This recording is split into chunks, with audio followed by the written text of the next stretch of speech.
I'm going to show you how to add stickers on Trello and also how to create a custom sticker on Trello. So let's get started. Open your board, and if you click on these three dots, you will find stickers here. What can you do with the stickers? You can just simply click on them, hold them, and paste them on your card.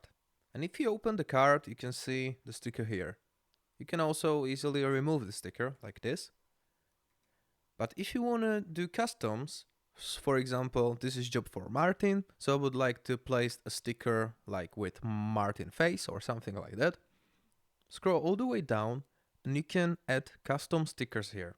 So if you click on this plus sign, you can add Martin face here like this, and this is your new sticker. And if it's job for Martin, just simply put the picture here and he will know this is job for him because he will see his face.